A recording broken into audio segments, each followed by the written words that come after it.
आप CSIR NET या IIT JAM math batches online offline class join कर सकते हैं। वेबसाइट का लिंक डिस्क्रिप्शन में है। अपनी सेल्फ स्टडी और प्रैक्टिस करने के लिए हमारी बुक्स परचेस करें। आप घर बैठे बैठे CSIR नेट IIT जैम की तैयारी हमारे लेटेस्ट रिकॉर्डेड वीडियोस से कर सकते हो। लिंक डिस्क्रिप्शन में मिल जाएगा। Get 40,000 plus question bank of all the universities in India absolutely free. Download DIPS Academy mobile app from Play Store. Subscribe our YouTube channel for more learning videos and discount on video courses. अधिक जानकारी के लिए description को ध्यान से पढ़े या QR code scan करिए। किया कॉशी-ऑयलर इक्वेशन पे डिस्कशन सफिशिएंट था। अब उसको जनरलाइज कर लेते हैं एन ऑर्डर के लिए। जो सेकंड ऑर्डर डिफरेंशियल इक्वेशन है, बाद में जाके भी मुझे एन ऑर्डर के लिए डिस्कशन करना पड़ेगा, एन ऑर्डर के लिए डिफाइन करना पड़ेगा। उससे बेटर है कि मैं यहीं कर देता हूं। किसी को कोई प्रॉब्लम? अगर बाद में बोलोगे तो बाद में कर दूंगा, यहीं पे इसे डिफाइन कर दूं। तो लिखो एन ऑर्डर डिफरेंशियल इक्वेशन क्या होगी? ए नॉट एक्स की पावर एन, ए नॉट क्या नॉट नहीं किया क्या?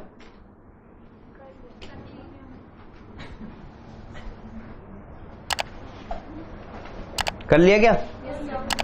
ए नॉट डी की power n y upon d x की power n plus a one x की power n minus one d की power n minus y upon d x की power n minus one plus up to dot dot dot a n minus one x d y upon d x plus a n y equal to zero, a n y equal to zero, where a naught x naught equal to zero और a one a two a n are constant, are constant. अगर ये सारे constant है तो अभी हमने second order solve किया था, उसी के फॉर्म उसी की हेल्प से मैं जनरल लिख सकता हूं। यहां पे हमने क्या जो सेकंड ऑर्डर सॉल्व किया था तो हमने क्या फाइंड आउट किया था? X d y upon d x की वैल्यू किसके इक्वल आई थी? डी डैश के। तो x square d two y upon d x square की वैल्यू किसके इक्वल आई थी? डी डैश और डी डैश माइनस वन की। अप टू डॉट यहां से x की पावर n d की पावर n dy x की पावर n इक्वल टू क्या मिलेगा? d डैश क्या d dash minus one d dash minus two up to dot dot d dash minus n minus.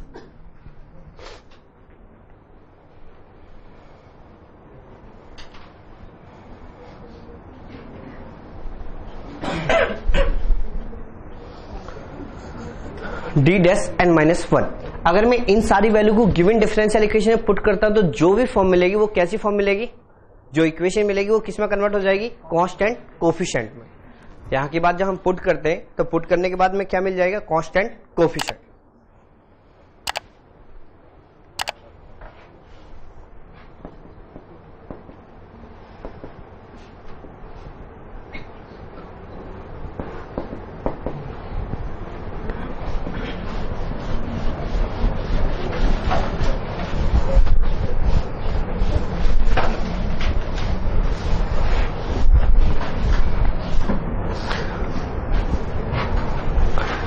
अभी तक कोई भी क्वेश्चन एन ऑर्डर या थ्री ऑर्डर तक भी नहीं पूछा गया, यानी कि जो भी ऑब्जर्वेशन तुमसे कराई गई है वो सेकंड ऑर्डर के लिए कराई गई। ठीक है, इसका सेकंड केस ये नोट कर लिया।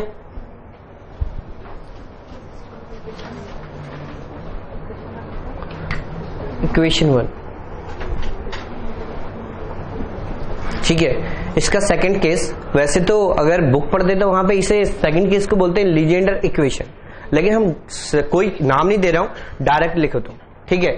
सेकंड केस होता है कि a naught a plus b x की पावर एन डी की power n y upon d x की power n plus a one a plus b x. एक गलती होगी यहां पे, मैंने तुम्हें ये पहले बता दिया था ना, x इक्वल टू क्या रिप्लेस करते हैं? e की पावर z, और z इक्वल टू क्या लेट करते हैं? log x। तो ये वर्ड मैं भूल गया था, x इक्वल टू e की पावर z और z equal to log x। तो यहां पे लिखो a1 n minus one upon d x की power n minus one plus a2 यहां पे इसकी पावर n-1, इसकी पावर n-1 प्लस a2 के up to dot dot dot a n-1 a plus b x dy upon dx plus a n y equal to 0, a n y equal to 0, a n y equal to 0। ठीक है, तो हम क्या let करोगे, let a plus b x equal to e की power z, a plus b x equal to e की power z। तो z equal to क्या मिलेगा, z equal to log a plus b x, a plus b x. तो यहां पे मैं पूरे केस नहीं सॉल्व करूंगा, सिर्फ 2 केस सॉल्व करता हूं, फिर उससे ऐसे जो हमने ये जनरल डिफाइन किया ऐसे मैं जनरल डिफाइन कर दूं। तो बताओ dy अपॉन dx को मैं लिख सकता हूं dy upon dz into dz upon dx, और dz अपॉन dx की वैल्यू यहां से क्या मिलेगी,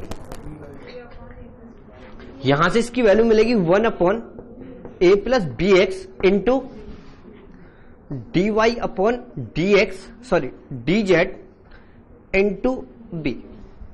तो यहां से हमें एक वैल्यू मिली a plus b x dy upon dx equal to b into dy upon dz। इसे मैं लिख सकता हूं b into d dash.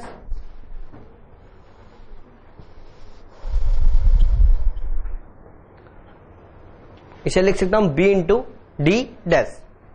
Second, अगर मैं सेकेंड फाइंड आउट करता हूं तो a प्लस बी एक्स का whole square into d two y upon d x का whole square equal to direct लिख दूं बी स्क्वायर डी डैश और d dash minus 1 up to dot last a plus b x की power n, d की power n और dx की power n, dx की power n equal to क्या आएगा b की पावर n और d dash minus 1 up to dot d dash minus n minus 1।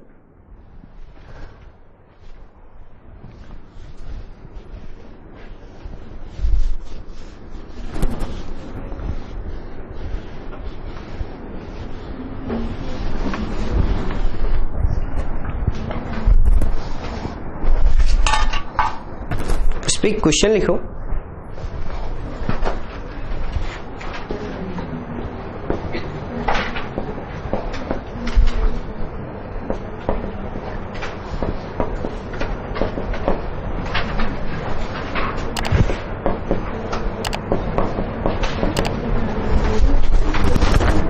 बोलो।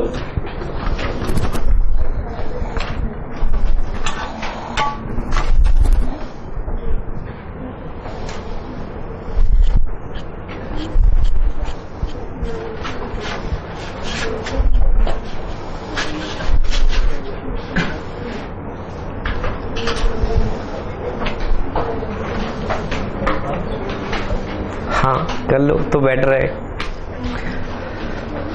देखो ये नोट कर लिया नहीं, ये नोट किया, तो अब ये तो कंफर्म है ना कि हम a प्लस बी एक्स को क्या लेट करते हैं a की पावर z, और यहां से a x plus b y d y upon d x को किससे रिप्लेस करते हैं b इंटू डी डैश। तो यहां से 2 क्वेश्चन इस पर्टिकुलर फॉर्म से गेट के पेपर में पूछे गए, जो गेट के प्रीवियस क्वेश्चन पेपर हैं उनमें 2 क्वेश्चन पूछे गए, और वो भी ऐसे नहीं पूछे गए नॉर्मली, जो हम ए और बी की कंडीशन पे ऑब्जर्वेशन करते हैं ना, limit extends to infinity y extends to this, वो क्वेश्चन इस टाइप से पूछे गए। तो जो तुम्हारे पास इंफॉर्मेशन है, जो मैंने तुम्हें बताया था कि बाउंडेड होगा या अनबाउंडेड होगा, सॉल्यूशन रिपीट होंगे तो सॉल्यूशन कहां पे जाएगा, तो वहां से तुम केस बना सकते हो या नहीं बना सकते, ए और बी की कंडीशन फाइंड आउट कर सकते हो।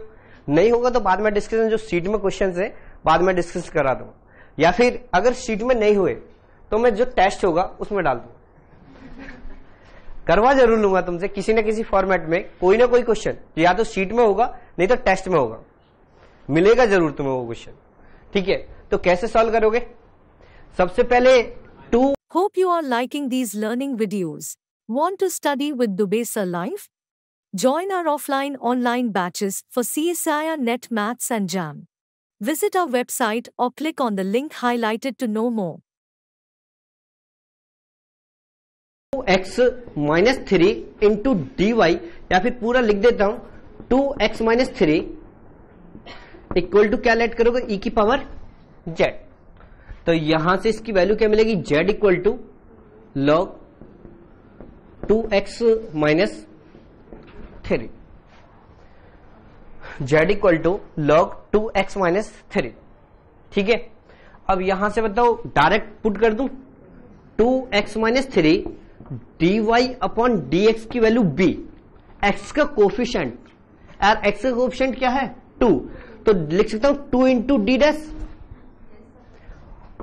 2x माइनस 3 का whole square d2y upon dx square, इसकी जगह इसका मतलब क्या हो गया b स्क्वायर। अब b स्क्वायर का मतलब 2 स्क्वायर, तो इसकी वैल्यू लिख सकता हूं 2 स्क्वायर d डैश और d डैश माइनस 1। ये वैल्यू मैं गिवन डिफरेंशियल इक्वेशन में पुट कर दूं, अगर ये वैल्यू गिवन डिफरेंशियल इक्वेशन में पुट करते हैं तो इसकी वैल्यू क्या मिलेगी 4 d dash minus 1 minus 6 into 2 d dash plus 12 into y equal to 0। तो यहां से इसकी इक्वेशन बनाओगे तो 4 d डैश स्क्वायर, 4 कॉमन नहीं आएगा, minus 4 d dash square minus 4 d dash minus 12 d dash plus 12 equal to 0।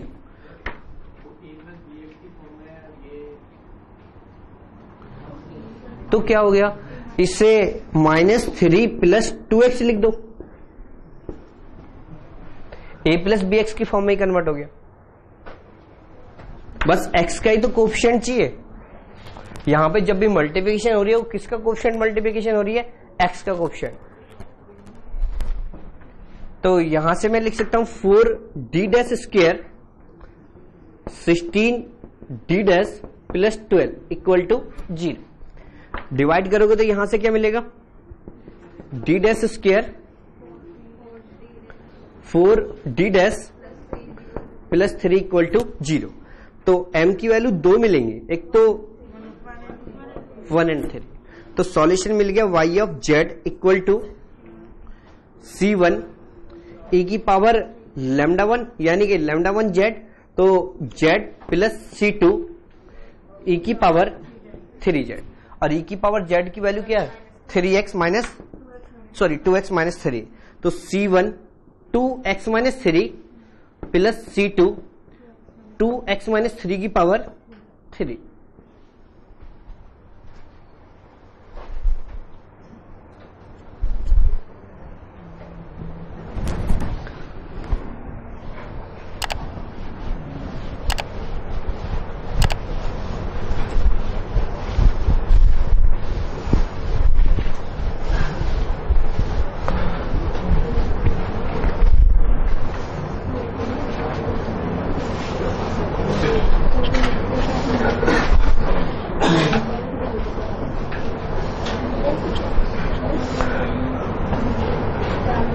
ये नोट किया,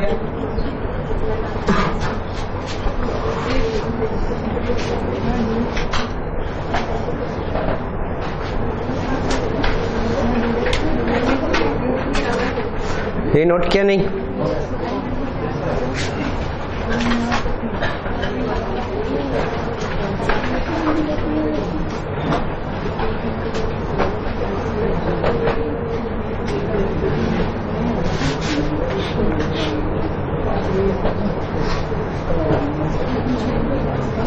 नोट किया। अब देखो हम कल डिस्कस कर रहे थे, तो जैसे तुमने एक क्वेश्चन पूछा था कि सर ये तो पर्टिकुलर ये इक्वेशन है x square Y double dash plus x y dash plus y equal to 0। मैं इस इक्वेशन को रिप्लेस कर देता हूं, यहां पे x कर देता हूं, यहां पे x क्यूब कर देता हूं और यहां पे x कर देता हूं। ऐसे ही तो तुम कुछ चेंज कर रहे थे, तब कैसे सॉल्व करोगे? ठीक है, तो अभी भी तो हम वेरिएबल कोफिशिएंट ही इक्वेशन सॉल्व कर रहे हैं और हमने चेंज कर दिया। वहां पे तो बोला गया Cauchy Euler equation, Cauchy Euler equation है और उसका हमारे पास सेकंड ऑर्डर के लिए सॉल्व किया। सेकंड ऑर्डर के बाद में उसे हमने जनरल डिफाइन कर दिया कि अगर 3 ऑर्डर के लिए हो, 4 ऑर्डर के लिए कोई भी मेथड हो तो हम डायरेक्ट उसे सॉल्व कर सकते हैं। ऐसे उसकी सेकंड फॉर्म, अगर उसके कोफिशिएंट जो सिमेट्रिक है वो चेंज नहीं कर रहे, कोफिशिएंट चेंज कर रहे हैं, उसमें तो a plus b x type की फॉर्म कन्वर्ट कर दिया, एक कोफिशिएंट कन्वर्ट किया और उसके अकॉर्डिंग हम कैलकुलेशन कर रहे हैं। ठीक है, सेकंड फॉर्म जो हमने एग्जांपल सॉल्व किया। तो यहां से बताओ, अगर इस टाइप की इक्वेशन मिली, बेसिकली तो अभी भी तो ये वेरिएबल कोफिशिएंट है सेकंड ऑर्डर। अब मैं इस इक्वेशन को नहीं बोल सकता ये कॉची यूलर इक्वेशन, इसे अब नहीं बोल सकता ये कैसी इक्वेशन है, कॉची यूलर। अब हम कोई जनरल डेफिनेशन डिफाइन कर सकते हैं, y double dash plus p x y dash plus Q x y equal to 0। अब तो हम जनरल डिफाइन कर सकते हैं। जब हम रोस्टन की प्रॉपर्टी डिफाइन कर रहे थे तो मैंने यूज किया था वर्ड कि पी एंड क्यू कैसे होने चाहिए, यहां मैं कोई यूज नहीं कर रहा हूं कि पी एंड क्यू कंटिन्यूस होने चाहिए, वहां पे मैंने मेंशन किया था। ठीक है, अब इस इक्वेशन को सॉल्व करने के मेरे पास 4 मेथड है। पहला मेथड क्या, reduction of order, second method change of independent variable, third normal form और फोर्थ क्या है, variation of parameter. Variation of parameter या फिर ये जितने भी मेथड है, ये मेथड इस इक्वेशन के लिए भी अप्लाई होते हैं। ये जितने भी मेथड है हम सारे के सारे इस इक्वेशन को सॉल्व करने के लिए हम नहीं जानते अभी क्लास में। वैसे मैं मान के चल रहा हूं कि तुम जानते हो कॉम्प्लीमेंट्री सॉल्यूशन और पर्टिकुलर सॉल्यूशन, डेफिनेशन तो क्लास में लिखवाई थी ना। तो अगर मुझे ये non homogeneous linear equation given है तो इस इक्वेशन को सॉल्व करने के कितने मेथड है, 4। और देखो जो भी आज तक प्रीवियस ईयर क्वेश्चन पेपर या जिस भी एग्जाम की बात करूं वो सबसे ज्यादा फोकस किया गया 2 मेथड पे, या तो रिडक्शन ऑफ ऑर्डर या वेरिएशन ऑफ पैरामीटर। तो हमारा सबसे ज्यादा फोकस किस पे रहेगा, रिडक्शन ऑफ ऑर्डर पे और वेरिएशन ऑफ पैरामीटर।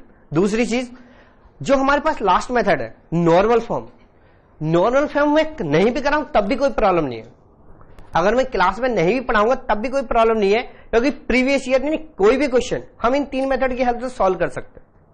जो हमारे पास ये 3 मेथड है, मिनिमम इंफॉर्मेशन से मैक्सिमम आउटपुट के बारे में सोच सकते हो। वैसे भी अभी ग्रुप थ्योरी क्या, अभी तो ग्रुप थ्योरी में बहुत कुछ पढ़ा भी नहीं है, और रियल एनालिसिस में भी वहां पे भी बहुत कुछ है याद करने के लिए।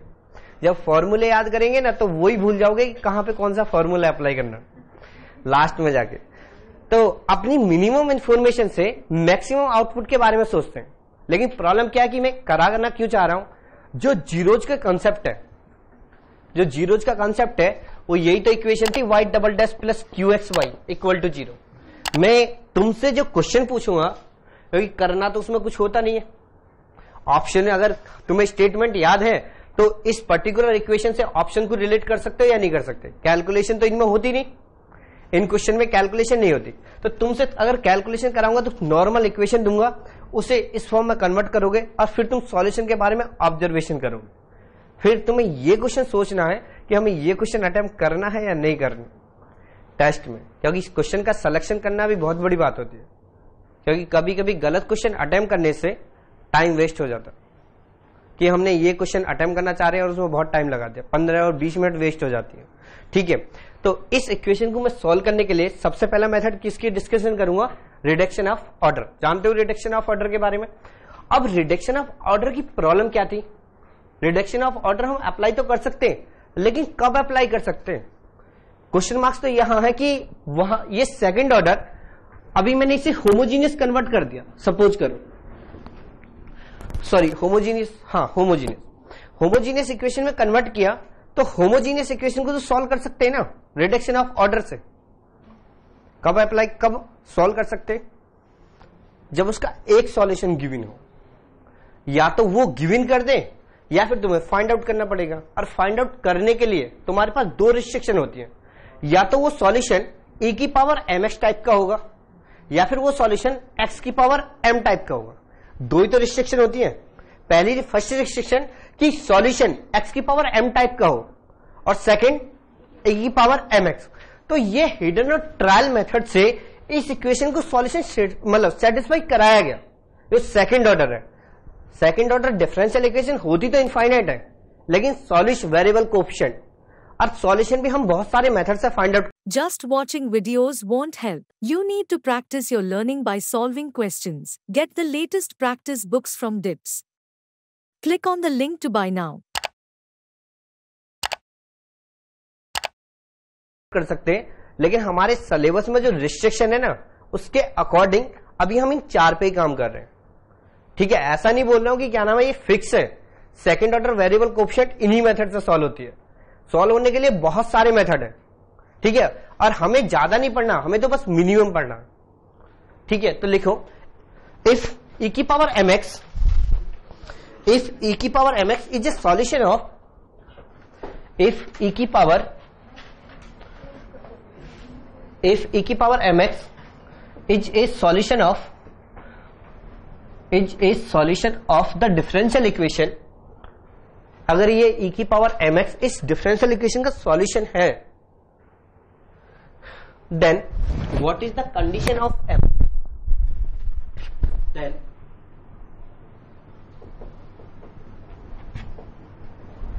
what is the condition on m?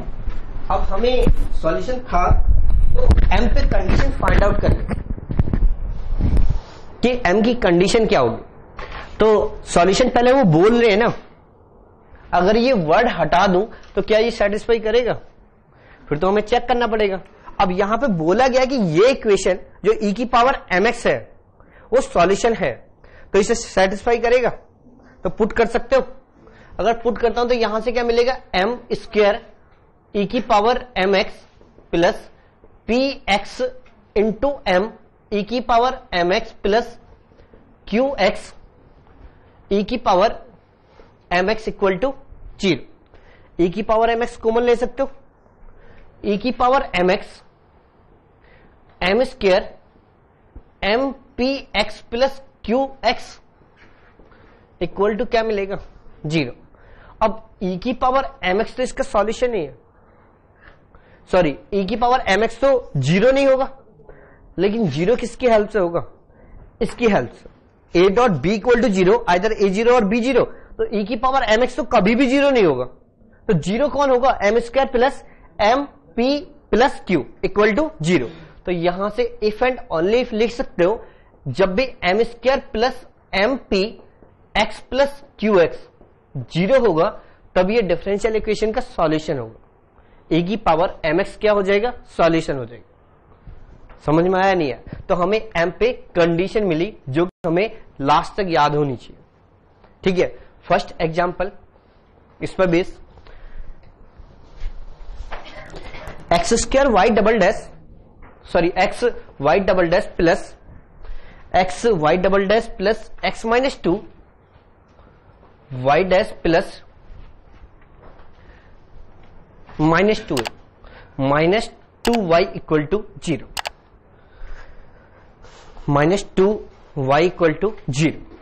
तो जो ये इक्वेशन है इस फॉर्म में नहीं गिवन है जिस फॉर्म में हमने क्वेश्चन को सॉल्व किया। तो सबसे पहले इस इक्वेशन को उस फॉर्म में कन्वर्ट कर सकते हो। अगर इस इक्वेशन को उस फॉर्म में कन्वर्ट करोगे तो यहां से क्या मिलेगा, y double dash plus x minus 2 upon X y dash minus 2 upon X y equal to क्या मिलेगा, 0। y double dash plus x minus 2 upon X y dash minus 2 upon X y equal to 0। तो यहां से px की value क्या मिलेगी, 1 minus 2x और qx equal to minus 2 upon X. px equal to minus 2 upon X और qx equal to minus 2 upon X. तो यहां से इक्वेशन क्या गिवन थी, M square plus M 1 minus 2 upon X plus Q minus 2 upon X equal to 0। ये m की किस value के लिए 0 हो, तो m इक्वल टू क्या पुट कर दो, -1। m इक्वल टू -1 पुट कर दो तो इसका सॉल्यूशन क्या मिलेगा, y of x equal to e की पावर -x।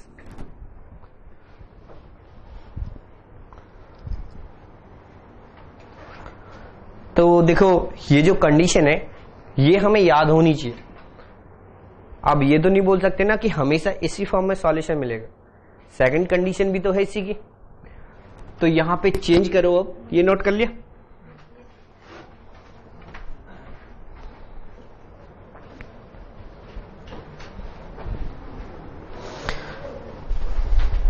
अब मैं तुमसे एक क्वेश्चन पूछता हूं कि जो x की पावर mx है और e की पावर mx और x की पावर m, ही क्यों इसके सॉल्यूशन लिए? हिडन ट्रायल मेथड ही तो अप्लाई कर रहे हैं अभी।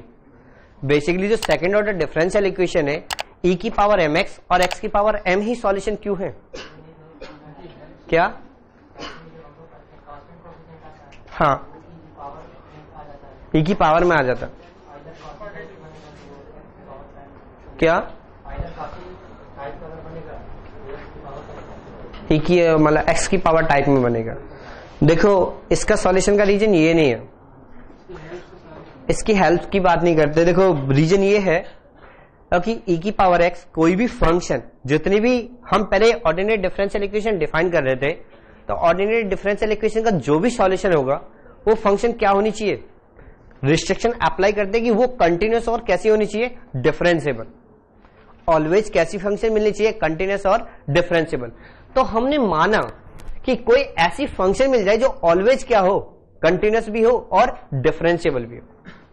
ठीक है, अब वो ये दोनों ही ऐसी फंक्शन थी, x की पावर m ऑलवेज कंटिन्यूअस और डिफरेंशिएबल है, लेकिन वो ऐसा होता कि वो सेटिस्फाई नहीं करता। यहां पे आगे हर वेरिएबल इक्वेशन, जो यहां पे वेरिएबल कोफिशिएंट इक्वेशन है तो सही वो भी, लेकिन उसको अगर पुट करता हूं तो ऐसा कोई रिलेशन नहीं मिलता। हिडन एंड ट्रायल मेथड से किसी ने अगर कोई रिजल्ट दिया होगा तो फंक्शन तो उसने सारे केसेस डिफाइन करे होंगे, ऐसी थोड़ी ना जनरलाइज कर दिया होगा। पाई है, पाई किसके इक्वल होता? सर्कमफ्रेंस अपॉन रेडियस के इक्वल होता, सॉरी डायमीटर के इक्वल होता। Circumference 2πr upon 2r diameter के इक्वल हुआ नहीं हुआ? इसकी वैल्यू किसके इक्वल आ गई? पाई की। ये बोल दिया उन्होंने, लेकिन जिसने भी ये पाई सिंबल दिया उसने एक सर्कल के अकॉर्डिंग थोड़ी ना दिया होगा। यानी कि सारे सर्कल, पहले स्मॉल सर्कल, फिर इससे बड़ा सर्कल, इससे छोटा सर्कल, जितने भी सर्कल, जितनी भी वो वैल्यू कैलकुलेट कर सकता, उन सारी वैल्यूओं में इसी टाइप की एक कांस्टेंट वैल्यू आ रही होगी।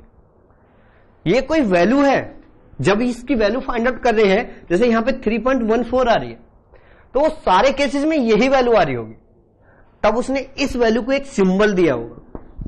तो यहां पर भी तो उसने सारे केसेस डिफाइन करे होंगे। रिडक्शन ऑफ ऑर्डर डिफाइन करने के लिए उसने ये सारे के सारे केसेस डिफाइन करे होंगे या नहीं करे होंगे?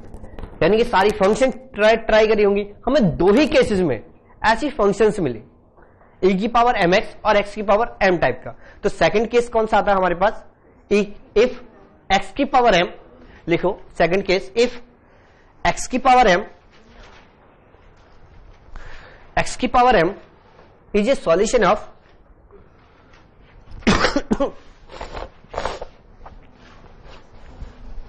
x की power m is a solution of y double dash plus pxy dash plus qy equal to 0, then what is the condition of m? फिर से हम m पे क्या कंडीशन फाइंड आउट कर रहे हैं, तो इसका डेरिवेटिव कर सकते हो 2 टाइम्स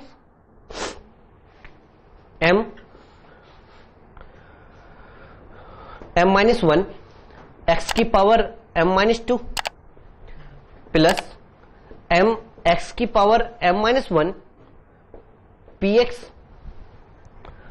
प्लस qx x की पावर m इक्वल टू 0। तो यहां से x की लिस्ट पावर क्या है? x की पावर m माइनस 2, तो x की m माइनस 2 पावर कॉमन ले सकता हूं। अगर यहां से कॉमन लेता हूं तो x की power m minus 2 m minus 1 plus m x into p plus q X square equal to क्या मिलेगा? 0। सही लिखा ना? मल्टीप्लिकेशन करूंगा, ठीक है। तो यहां से ये क्वांटिटी कब 0 हो सकती है? x की पावर m माइनस 2 तो 0 नहीं हो सकता, हो तो सकता है x इक्वल टू 0। अगर ये x इक्वल टू 0 पर 0 हो गया तो ये पूरा ही 0 हो जाएगा, तो ट्रिवियल सॉल्यूशन मिल जाएगा। और हमारे पास कैसा सॉल्यूशन की बात कर रहे हैं? Non trivial. तो यहां से ये क्वांटिटी कब 0 होगी? जब m माइनस 1 mx px और qx x square equal to क्या मिलना चाहिए? 0। आप CSIR नेट या IIT JAM math batches online offline class join कर सकते हैं। वेबसाइट का लिंक डिस्क्रिप्शन में है। अपनी सेल्फ स्टडी और प्रैक्टिस करने के लिए हमारी बुक्स परचेस करें। आप घर बैठे बैठे CSIR नेट IIT जैम की तैयारी हमारे लेटेस्ट रिकॉर्डेड वीडियोस से कर सकते हो। लिंक डिस्क्रिप्शन में मिल जाएगा। Get 40,000 plus question bank of all the universities in India absolutely free. Download DIPS Academy mobile app from Play Store. Subscribe our YouTube channel for more learning videos and discount on video courses. अधिक जानकारी के लिए description को ध्यान से पढ़े या QR code scan करिए। यानी कि दो कंडीशन मिली हमें। एक first condition m square plus P M plus Q equal to 0 और second condition m minus 1 M X P plus Q X square equal to 0।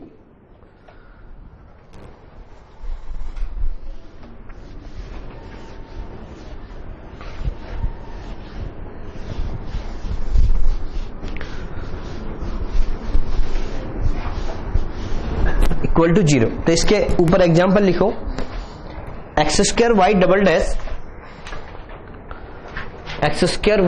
Dash minus 3x Y dash plus 4y equal to 0।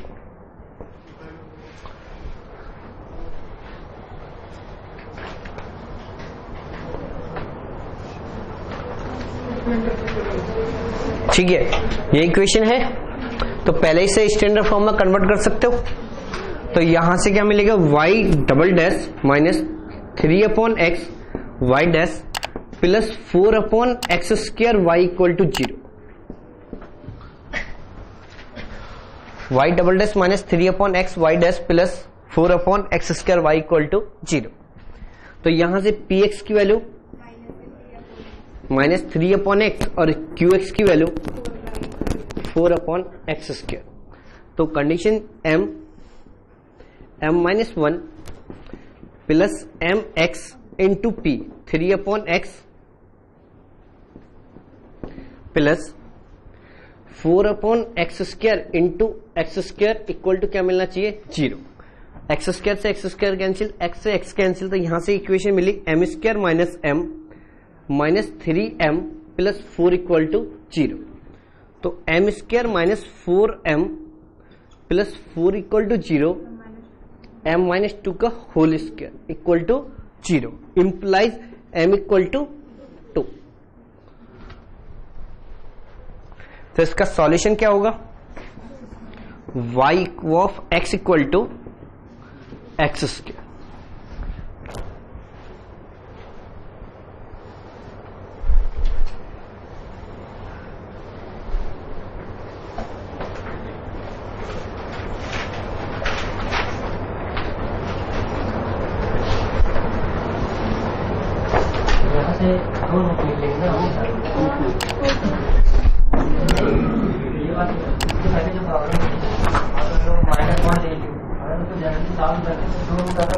कहां पे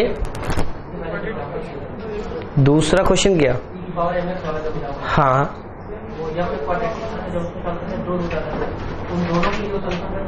बोलो पहले जो equation आई थी वो बोल दो एक बार। m square plus m 2/x minus 2/x equal to 0। अब यहां पे हमने लिया m equal to -1। m equal to -1 पे इसकी वैल्यू सेटिस्फाई कर रही। और कोई वैल्यू बोलो m इक्वल टू जिसपे इसकी वैल्यू सेटिस्फाई करे।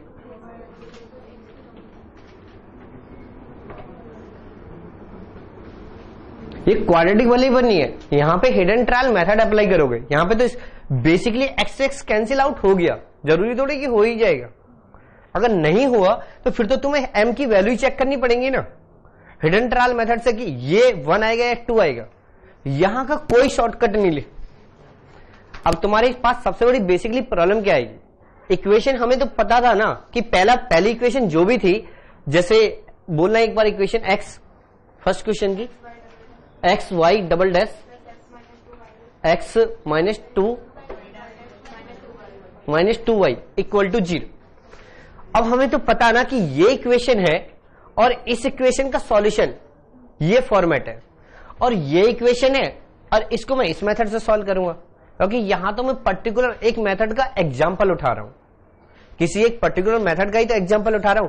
एग्जाम में बेसिकली ये प्रॉब्लम आएगी कि हम ये अप्लाई करें, ये अप्लाई करें या ये अप्लाई करें। ठीक है, तो इसको तो हिडन और ट्रायल मेथड से अप्लाई करना ही पड़े। ठीक है, अगर अदरवाइज अगर तुमसे वो अप्लाई नहीं करवाएंगे, वो गिव इन करेंगे ये सॉल्यूशन या ये सॉल्यूशन, या तो ई की पावर mx टाइप का कोई सॉल्यूशन गिव इन करेंगे और या y equal to x type का एक सॉल्यूशन गिव इन करेंगे। Non trivial solution given होगा तो हमें अदर सॉल्यूशन जो सेकंड सॉल्यूशन होगा उसका सॉल्यूशन फाइंड आउट करना होगा। ये चीज समझ आई या नहीं है? देखो पहले बोल रहा हूं, अदरवाइज तुम्हें हिडन और ट्रायल मेथड बहुत देर आप कैलकुलेशन करनी ही पड़ेगी, इसका कोई शॉर्टकट नहीं है। जनरली जब भी सॉल्यूशन मिलता है वो x की पावर m, e की पावर x या x की पावर 1 या -2, जो जनरली सॉल्यूशन मिलते हैं वो यही मिलते हैं, e की पावर x, e की पावर -x, x की पावर 1, x की पावर 2 और x की पावर -1 और x की पावर -2, जो कॉम्बिनेशन जनरली बनते हैं जिन्हें हम सॉल्व करते हैं। तो अगर तुम इतना रटना नहीं, कभी ये रटना शुरू कर दो कि इसकी एक्सप्रेशन लिख दो, इसकी एक्सप्रेशन लिख दो, ये जनरल याद कर रखना, जनरल याद रखना और हिडन और ट्रायल मेथड से कैलकुलेशन करके देखना। वैसे जनरली कोई भी क्वेश्चन ऐसी कैलकुलेशन नहीं करवाता, एग्जामिनर तुमसे कभी कैलकुलेशन नहीं करेगा, ये दोनों सॉल्यूशन गिव इन करेगा। ये जो सॉल्यूशन है वो क्या करेगा, गिव इन करेगा। तो क्या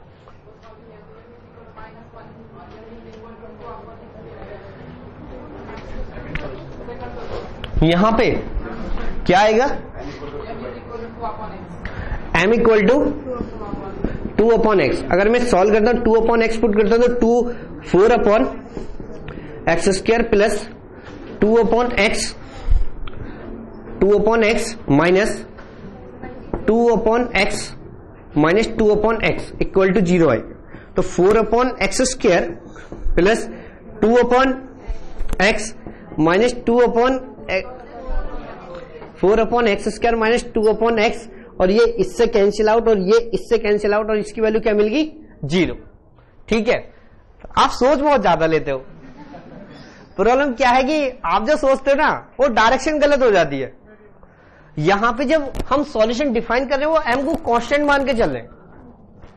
चलो मेरी गलती है कि यहां पे गिवन नहीं कह रहा कि m कांस्टेंट है, क्योंकि अगर गिवन क्यों नहीं किया था कि अगर e की पावर mx, m को हमने 2/x से रिप्लेस कर दिया तो e की पावर 2 बचेगा, ये कांस्टेंट आ जाएगा। और नॉन ट्रिवियल सॉल्यूशन कांस्टेंट नहीं होगा। ठीक है, समझ में आ गया नहीं आ गया? तो थोड़ा कम सोचा करो, ज्यादा नहीं।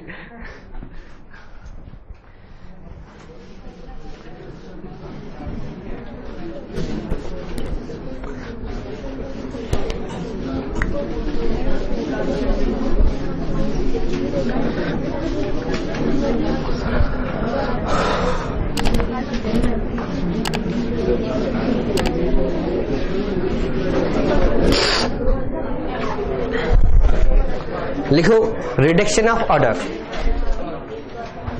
Next point, reduction of order.